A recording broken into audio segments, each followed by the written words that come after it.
On pourrait le confondre avec le castor s'il n'arborait pas une queue de rat. Le ragondin n'est pourtant ni l'un ni l'autre.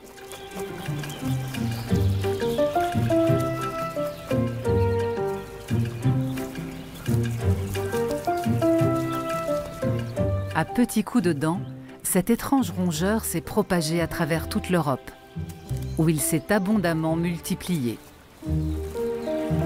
Comment modifie-t-il son écosystème? Le ragondin est-il une nuisance ou un atout?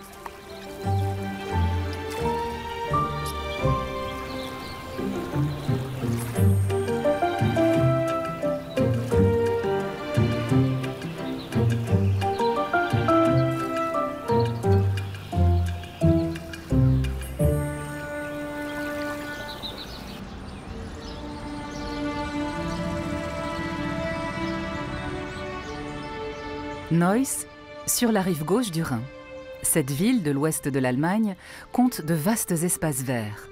Elle est également traversée par un long canal.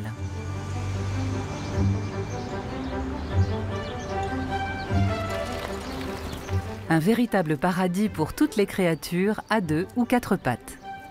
Les unes ont investi les berges animées, les autres ont opté pour des coins plus calmes, comme ce terrier.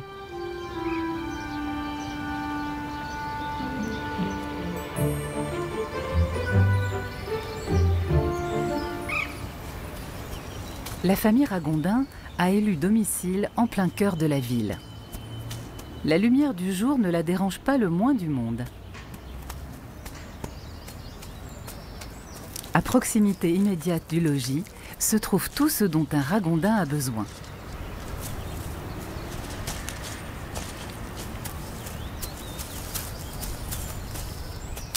Bien que la verdure ne manque pas, les jeunes ragondins ne sont pas du genre à laisser leurs congénères empiéter sur leur plate-bande.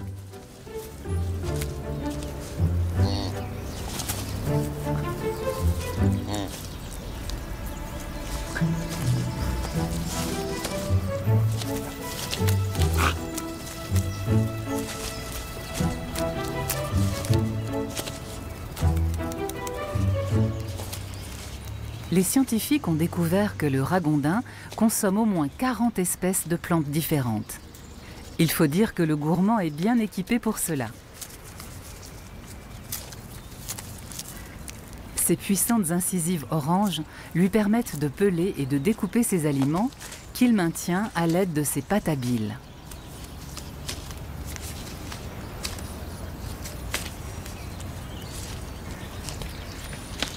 Elles s'aiguisent à mesure qu'il les use. Grâce à de solides pattes arrière et à de puissants muscles abdominaux, il est capable d'attraper des plantes en hauteur. Du moins la plupart du temps.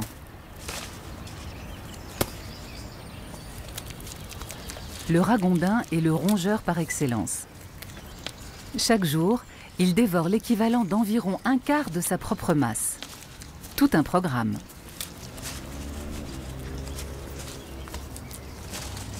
D'autant que le spécimen adulte ne fait pas moins de 10 kilos.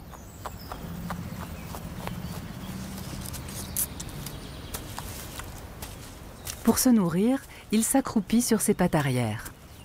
Il peut ainsi garder un œil sur les environs et, en cas de danger, prendre ses pattes à son cou.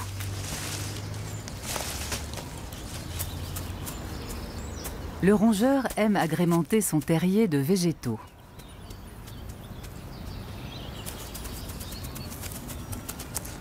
Sources de nourriture et refuge ne sont jamais très éloignés.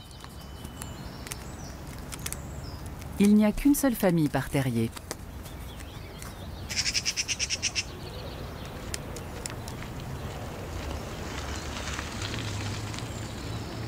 Le ragondin n'est guère incommodé par le voisinage.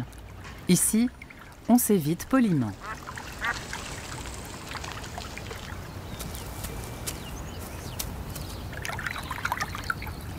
Mais il y a une créature dont il se méfie.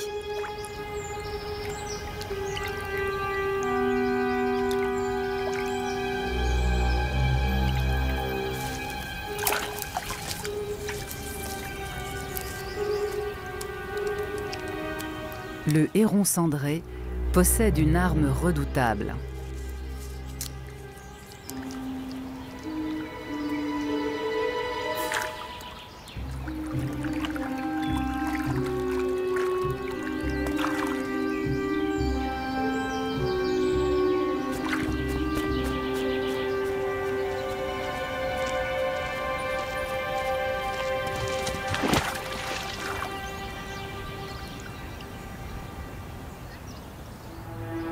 Le ragondin des villes coule des jours heureux. Mais à 80 km au nord-ouest, c'est une autre affaire.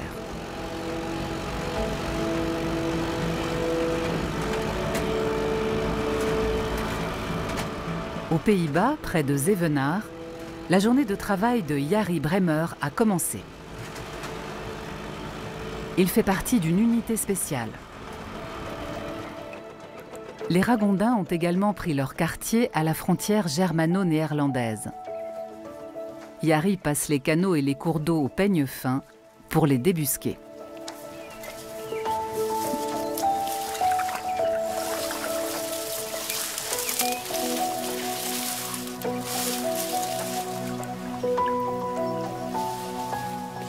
Jari travaille pour l'agence de l'eau. Ici, loin des habitations, les ragondins sont très farouches, comme s'ils se doutaient qu'ils ne sont pas les bienvenus.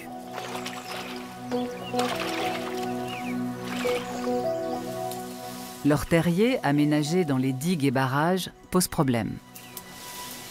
Il y a beaucoup d'eau aux Pays-Bas. On a asséché de vastes territoires pour pouvoir les habiter.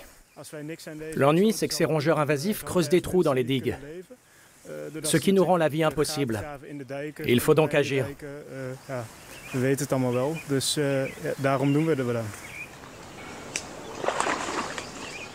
Les galeries des ragondins mesurent au moins 1 mètre de long pour 30 cm de large. Les entrées se situent toujours hors de l'eau.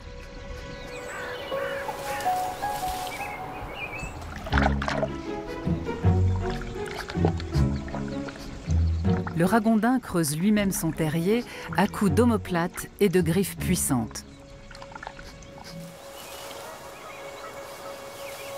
Cette région peut sembler accueillante, mais plus pour longtemps. Jari s'apprête à rejoindre l'ancien bras secondaire du Rhin.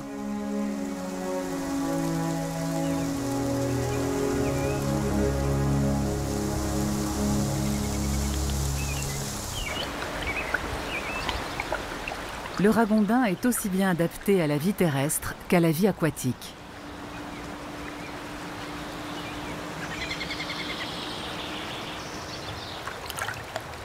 Il excelle à la nage grâce à ses larges pattes arrière qui le propulsent comme des palmes et à sa queue dont il se sert comme d'un gouvernail.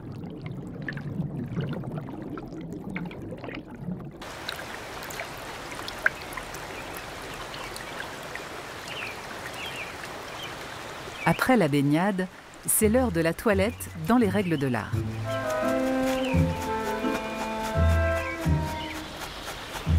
Dans l'eau froide, un pelage mouillé ne tient pas chaud.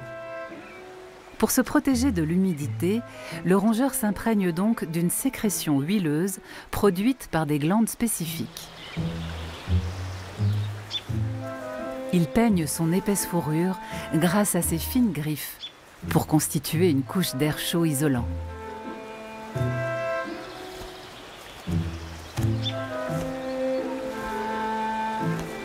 Quoique parfaitement adapté à la vie européenne, le ragondin vient en réalité d'un autre continent.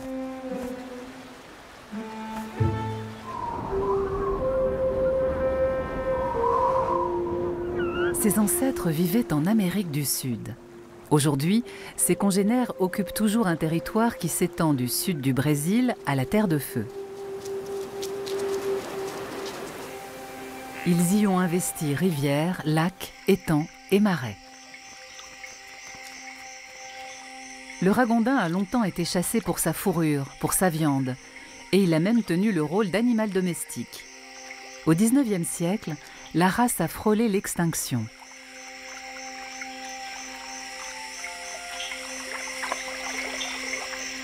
Aujourd'hui, les autorités ont établi des zones de protection du ragondin et dans certaines régions, sa population se rétablit. Mais comment est-il arrivé en Europe ?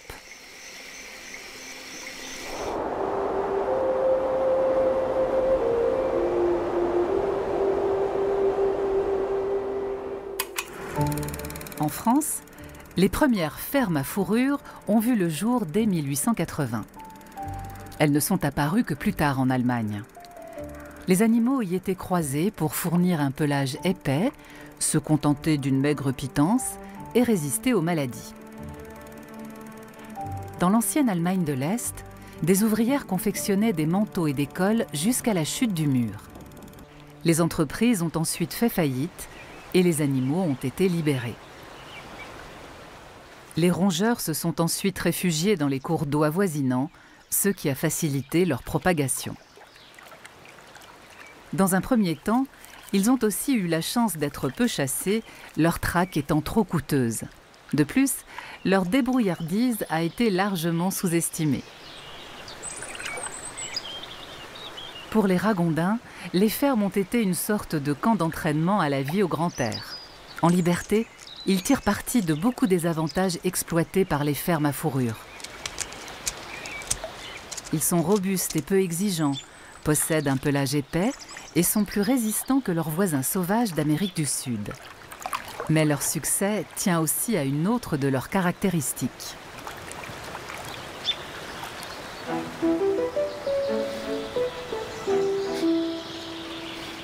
Ils peuvent se reproduire toute l'année.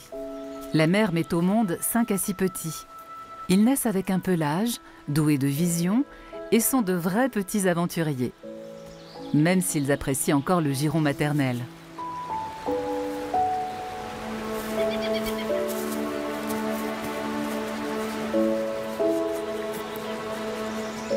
Deux à 3 portées par an sont possibles. Des mathématiciens ont calculé qu'un seul couple de Ragondins pouvait produire 16 000 descendants en seulement 3 ans. L'idéal pour conquérir de nouveaux habitats.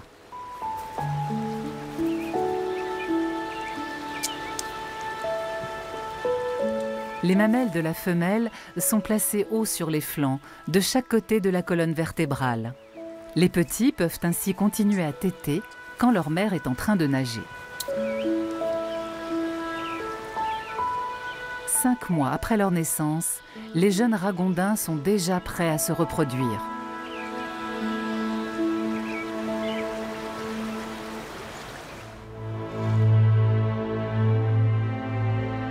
Dans certains pays, cette exceptionnelle fertilité est considérée comme un fléau, en particulier aux Pays-Bas.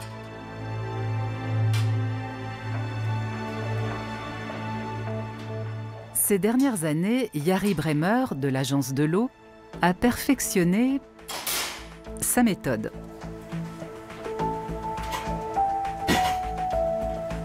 Il a capturé des centaines de Ragondins pour protéger les digues.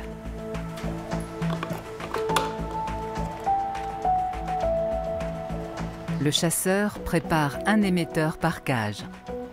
Ce dispositif l'avertira lorsqu'un animal se retrouvera pris au piège.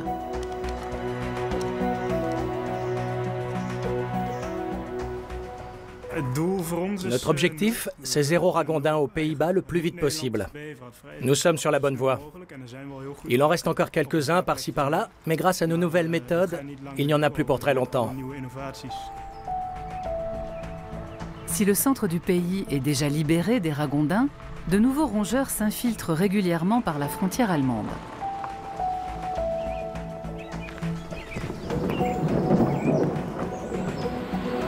Pour capturer les rongeurs, Yari doit s'introduire dans leur habitat.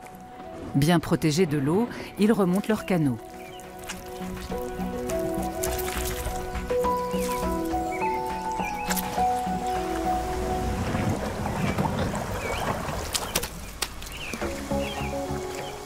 C'est le même habitat qu'il a inspecté un peu plus tôt.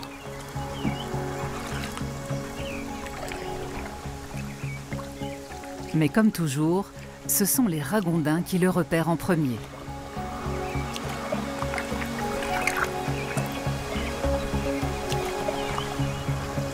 Au Royaume-Uni et en Suède, l'autorité de la chasse a déjà réussi à éradiquer l'espèce. Le chasseur a obtenu de bons résultats avec les cages métalliques. Les individus âgés se montrent certes méfiants, mais les jeunes se laissent aisément prendre au piège grâce aux pommes qu'il utilise en guise d'appât. Les ragondins voient bien le piège, mais les pommes placées à l'intérieur sont tout simplement trop tentantes. C'est très clair sur les images capturées par nos caméras. Dans un premier temps, ils hésitent, mais la tentation est trop grande.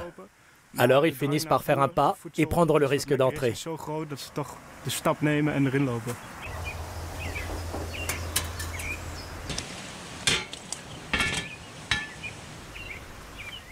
L'habitat des ragondins est aussi peuplé d'espèces locales protégées. Les pièges mortels y sont donc proscrits. Jari s'empresse toujours de relâcher les prises accidentelles.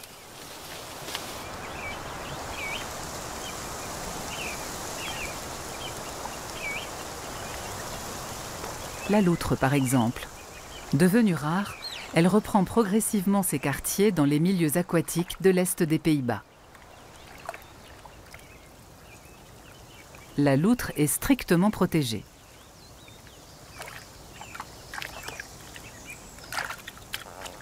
Contrairement aux ragondins, elle est carnassière et peut même constituer une menace pour les jeunes rongeurs. Elle contribue aussi à la lutte contre une autre espèce invasive, le rat musqué.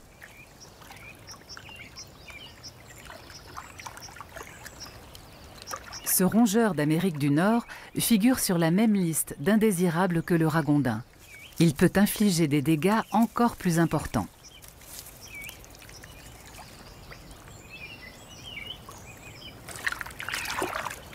Le castor, en revanche, est le bienvenu.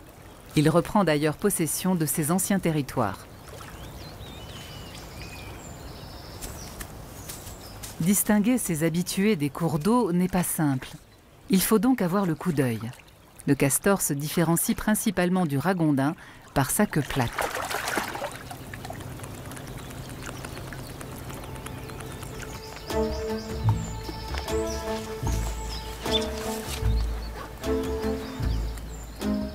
Côté allemand aussi, il arrive que le castor fasse une apparition.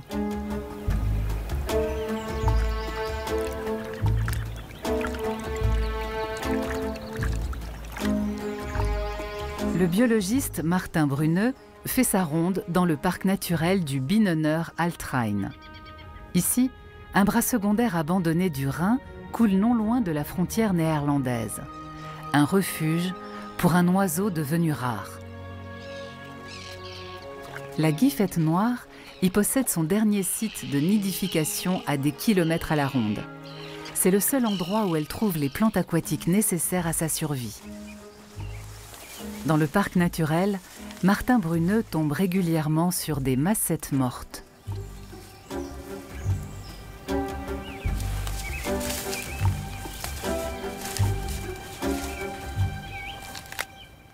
Ces 20 dernières années, la roselière a connu un recul dramatique, en particulier les massettes, dont voici des vestiges. Le problème, c'est que les habitants de la roselière, les oiseaux mais aussi les insectes, perdent leur habitat. La chute de la biodiversité est une menace énorme pour toute la zone protégée. Mais quel danger peut bien peser sur cette ultime colonie de guiffettes noires? Cela pourrait être lié à la qualité de l'eau, mais aussi au fait qu'elles sont mangées par d'autres animaux. Martin n'a pas l'intention d'observer la disparition de la roselière les bras croisés.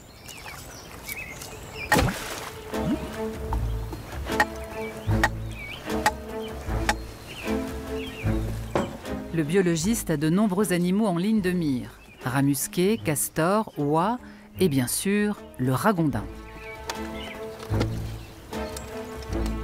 Les espèces exotiques sont souvent les premières incriminées, mais Martin veut des preuves. Pour confondre les vrais coupables, il installe un piège photographique à un endroit stratégique.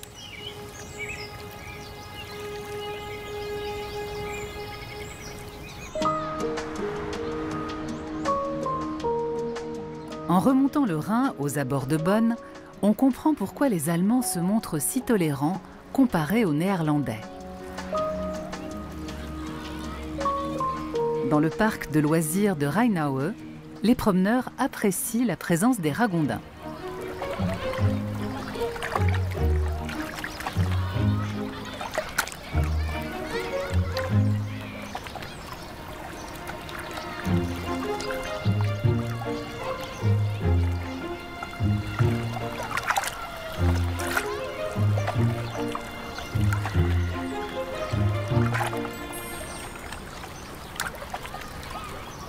Malgré l'animation qui y règne, le parc offre de nombreux recoins paisibles. Beaucoup de citadins ont un faible pour les longues moustaches et le petit nez de cochon du ragondin. Ils considèrent leurs propriétaires comme les garants d'une nature en bonne santé.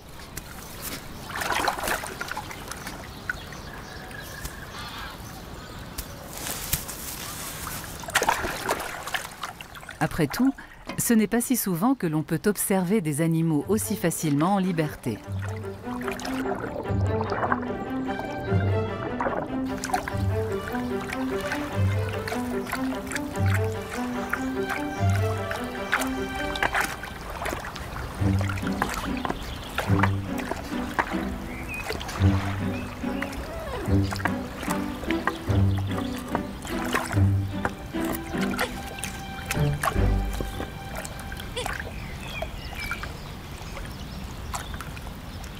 Les ragondins sont tolérés par la municipalité. Mais comme ils ont tendance à devenir envahissants, il est interdit de les nourrir.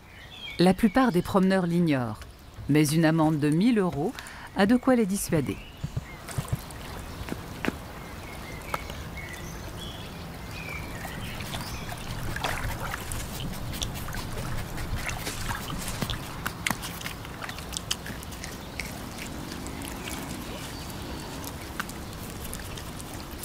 Paisibles et amicaux, ces descendants des ragondins de ferme se montrent ici sous leurs meilleurs jours.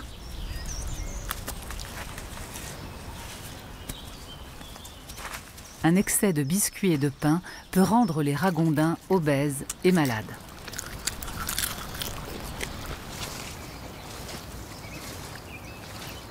Dans le parc de Bonn, ils n'ont rien d'autre à faire qu'attendre les repas, et ils prennent tout leur temps pour bien les digérer.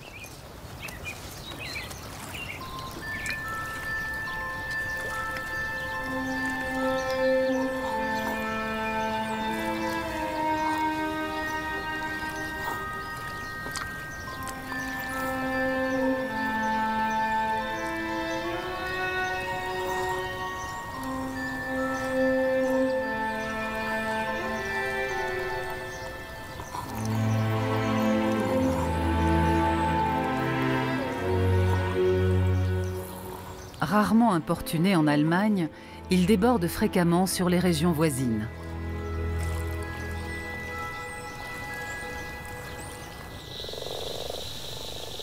Leurs congénères sauvages des Pays-Bas n'ont pas ce loisir.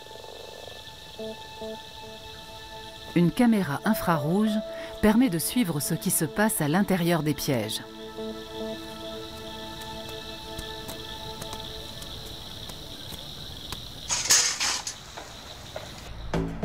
Un capteur s'est déclenché. Yari Bremer ne reçoit qu'un message, sans image. Le captif ne doit pas rester trop longtemps dans la cage, question de bien-être animal. Yari doit réagir au quart de tour. Il identifie le lieu où se trouve le piège.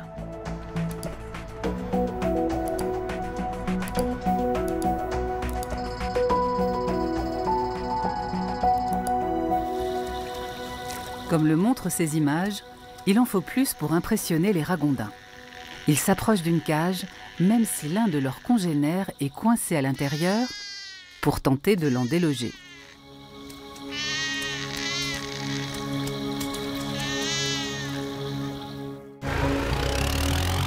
Si une loutre ou un castor se retrouve pris au piège, Yari doit l'en délivrer sur le champ. Même chose pour les martres ou les hérissons.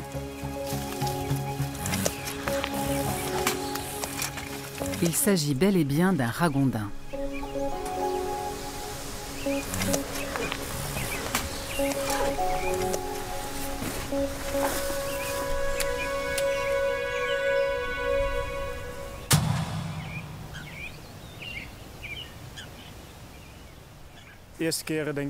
Au début, on a des scrupules, et puis ça passe. Car moins on aura de ces animaux, moins on aura à en tuer. Et c'est ça notre objectif. Ça ne me pose aucun problème de tuer un animal exotique. Le chasseur livre les animaux mis à mort à la nature. Dans cette petite ville allemande, les ragondins n'ont pas à craindre un tel traitement. Dillenburg, en Hesse, s'est doté d'un centre de soins pour la faune sauvage où Angelika Schmeing recueille des animaux blessés.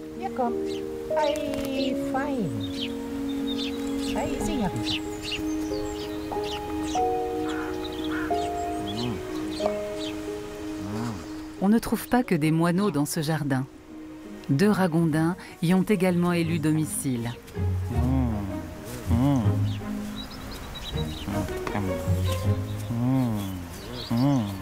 Deux orphelins sans défense, sauvés par Angelika.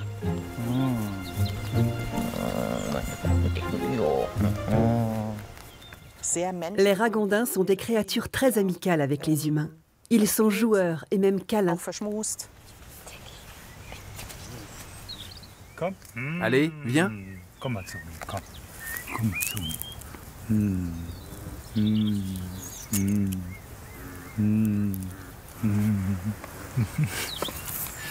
Wolfgang Schmeing s'occupe également des jeunes rongeurs. Ce n'est pas la première fois que le couple élève des ragondins.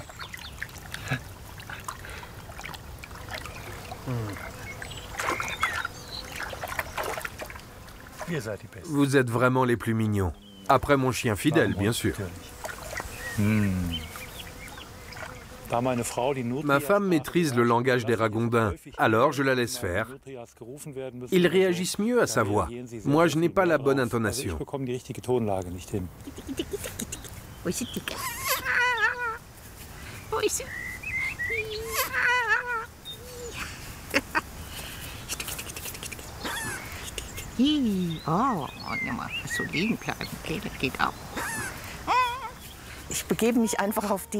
J'utilise seulement le même ton qu'eux et je les observe beaucoup. On entend très bien quand ils sont énervés. Même leur posture change. Quand ils sont contents, ils grognent tout doucement. Les ragondins sont vraiment adorables. Les jeunes rongeurs se sont si bien habitués à leurs bienfaiteurs qu'il leur arrive de passer la nuit dans la maison.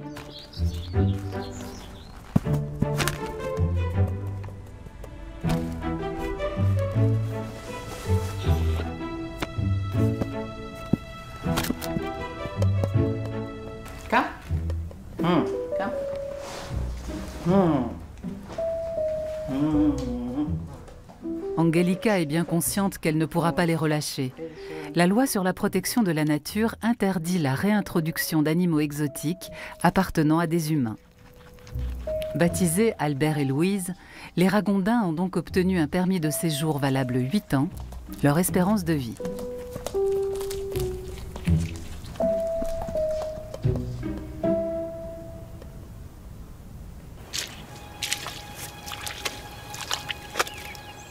Dans le parc naturel du Binnener Altrhein, le piège photographique de Martin Bruneux s'apprête à confondre le Vandale de la Roselière.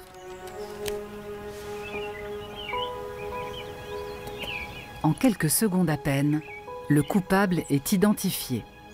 Toutes les photos pointent vers un seul et même malfaiteur.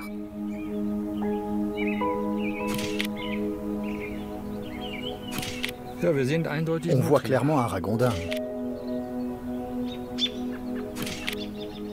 Les massettes ont bien été dévorées par l'insatiable rongeur. Le problème, c'est qu'il mange les racines et que la plante ne peut pas repartir. Dans le parc naturel, les ragondins s'en sont donnés à cœur joie. D'autres espèces grignotent la roselière, par exemple le chevreuil ou l'oie. Seulement, ils consomment les pousses et les racines restent intactes, ce qui permet à la plante de repousser.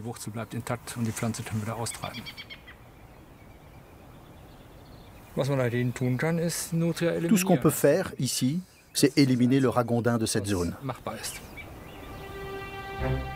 Ici, la sanction est la même qu'aux Pays-Bas.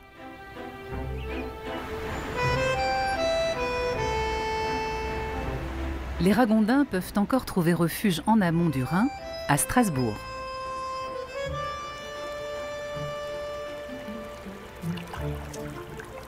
La France est le pays d'Europe où le rongeur est établi depuis le plus longtemps. Il a conquis l'ensemble du territoire.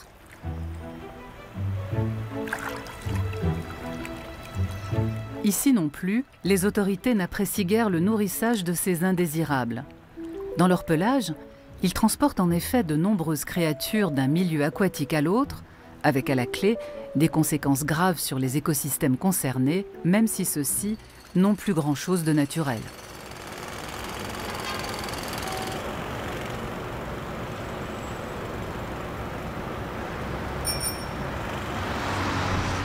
Aujourd'hui, le rongeur a même investi les zones les plus urbanisées.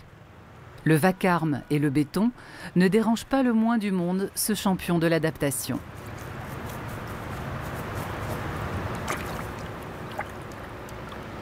Suspecté de nuire à la nature, le ragondin figure sur la liste noire de l'Union européenne, aux côtés de 30 autres espèces.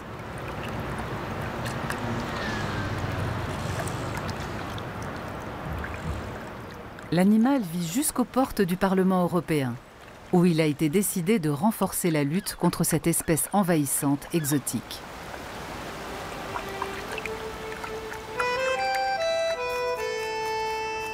Tous les pays sont désormais censés mettre au point des plans d'action, comme les Pays-Bas. Les ragondins vivant à l'état sauvage doivent être surveillés et circonscrits, voire mieux encore, éradiqués. Dans la réalité, on est loin du compte.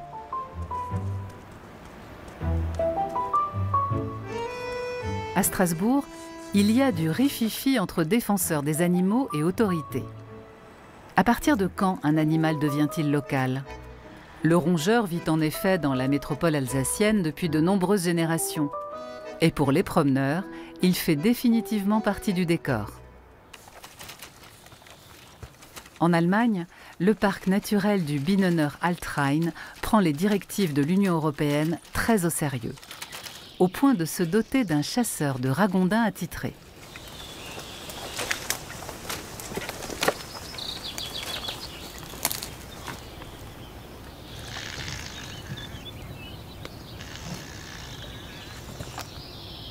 Pour tuer le rongeur sans danger, il faut le faire sortir de la caisse.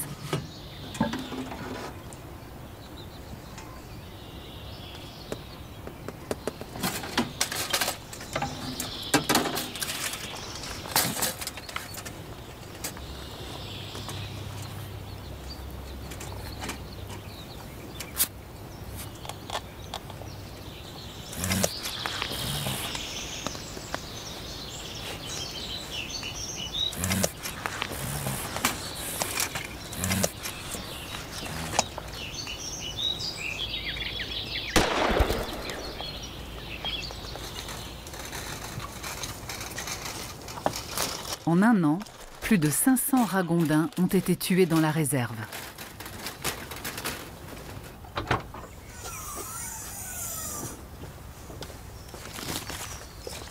Bonjour Martine. Bonjour Conrad. Un de plus. Il vient d'où? Du vieux Rhin. Il pèse dans les 5 kilos. Les corps ne sont pas laissés dans la nature comme aux Pays-Bas.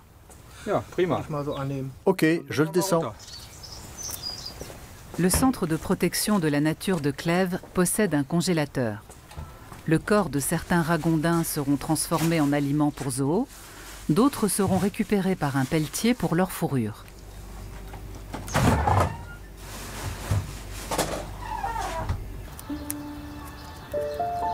Dans les parcs animaliers, en revanche, les rongeurs continuent à faire figure d'attraction.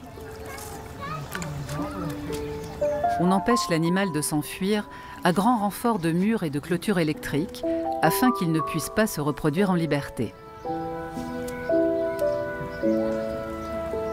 Mais désormais, les zoos doivent revoir leur copie, car le règlement européen interdit la reproduction des animaux. Ils doivent être stérilisés afin d'arrêter leur propagation.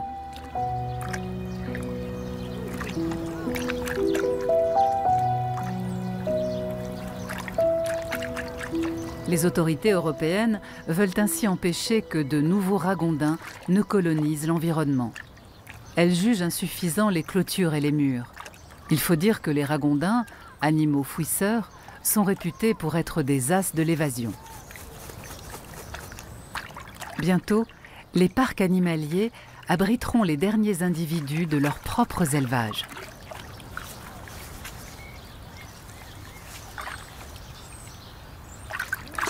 Mais comme pour la tortue de Floride, elle aussi importée, les zoos pourraient à l'avenir devenir les sanctuaires des ragondins capturés vivants.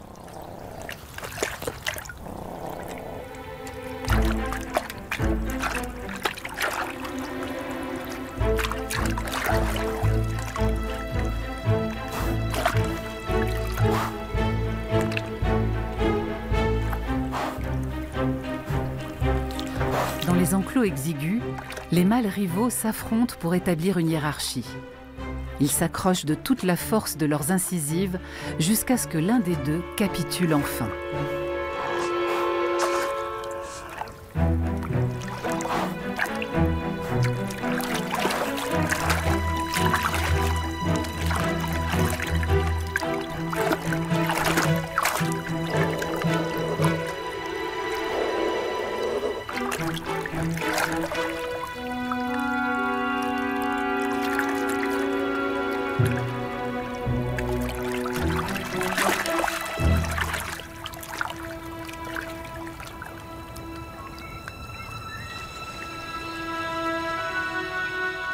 Dans la nature, le ragondin ne disparaîtra plus de lui-même. Les écologues lui attribuent tout de même certaines qualités.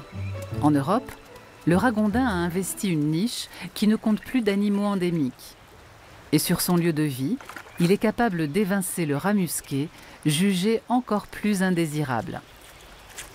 Bien nourri, le ragondin survit aux périodes de disette. Contre le froid, ses tissus adipeux le protègent. Et en contractant ses vaisseaux sanguins au niveau de la peau, l'animal limite la déperdition de chaleur. Son pire ennemi, un hiver rigoureux avec de longues gelées et beaucoup de neige. Plutôt rare à l'heure du réchauffement climatique. Le ragondin semble décidément inamovible.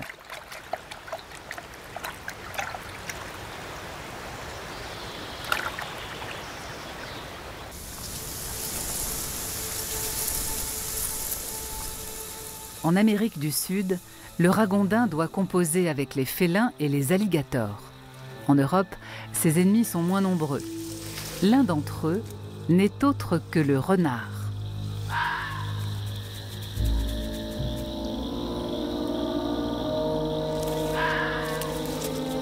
Avec son flair infaillible et son oreille fine, il repère à tous les coups la proximité de l'adversaire.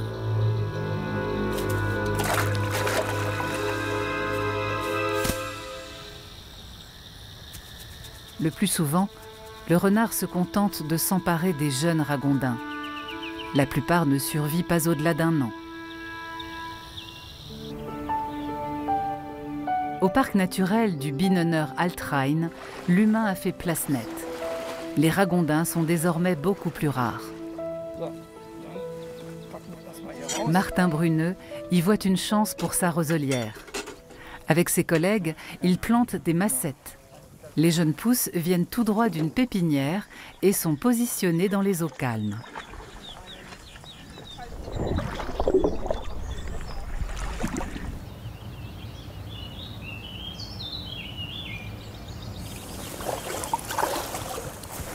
Afin de donner toutes ses chances à cette jeune végétation, on la protège par du grillage. Car les quelques ragondins qui restent ont de la suite dans les idées.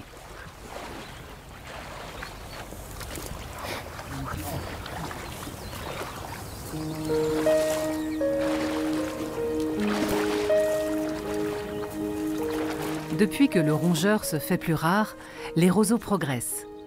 Mais cela n'est possible que grâce à d'importantes subventions versées par l'Union européenne pour soutenir l'implantation de roselières vivantes.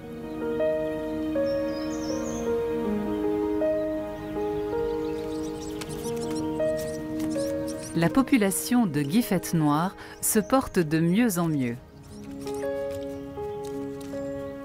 Le parc du Binnener Altrhein est la preuve que les espèces introduites peuvent avoir un impact négatif sur les écosystèmes.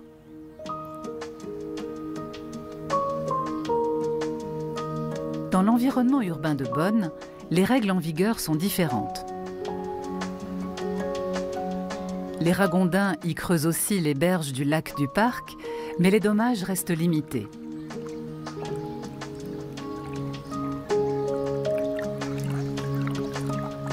Les ragondins peuvent nager, creuser et escalader, ce qui complique leur capture. En Allemagne, les éradiquer serait une entreprise coûteuse et difficile.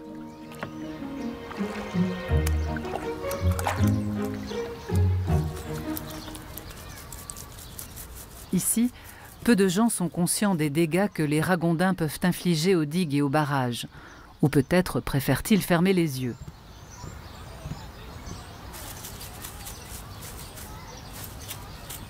Quels animaux devraient être autorisés à s'installer à demeure dans leur nouvel écosystème? L'être humain a causé de telles perturbations que les parcs urbains n'ont plus grand-chose de naturel.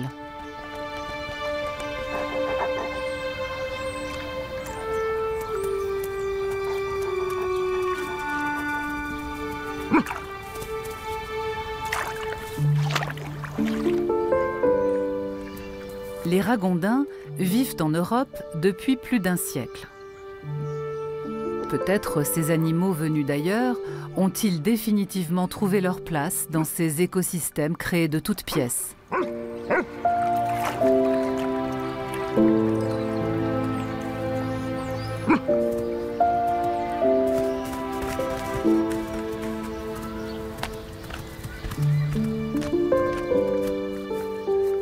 Sans doute est-il nécessaire de réduire leur population là où ils causent des dégâts. Mais le reste du temps, le mot d'ordre pourrait être gestion, mesure, plutôt que la confrontation.